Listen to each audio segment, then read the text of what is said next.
The psychological truth about Generation X. Have you ever noticed that Generation X seems emotionally steady, not easily impressed, not overly dramatic, not constantly online? There's a psychological reason for that.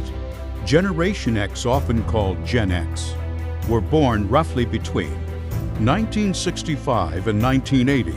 They grew up during major global shifts, economic recessions, rising divorce rates, and the early days of technology. Many were known as latchkey kids, meaning they came home from school to empty houses while their parents worked.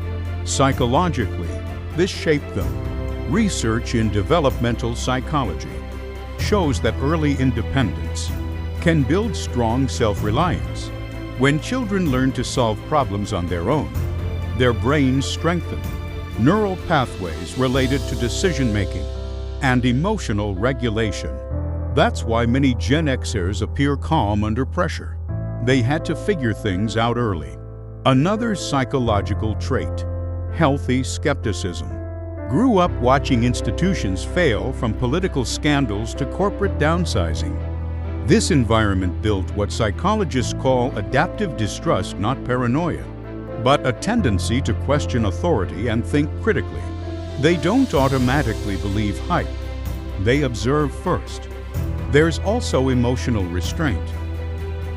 Unlike younger generations raised in the era of social media oversharing, Gen X learned to process emotions more privately.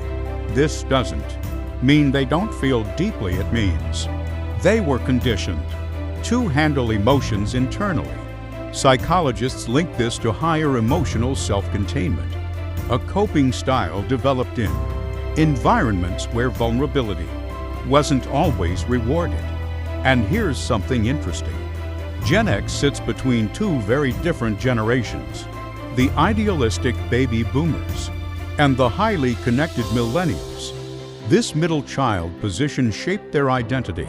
Studies show middle position groups often develop negotiation skills, adaptability, and independence. They learn to bridge worlds analog and digital, authority and rebellion, tradition and change. So if you know someone from Gen X who seems quietly strong, slightly skeptical, independent, and emotionally controlled, it's not random. It's psychology. If you found this insightful, like, share, and subscribe for more psychological facts.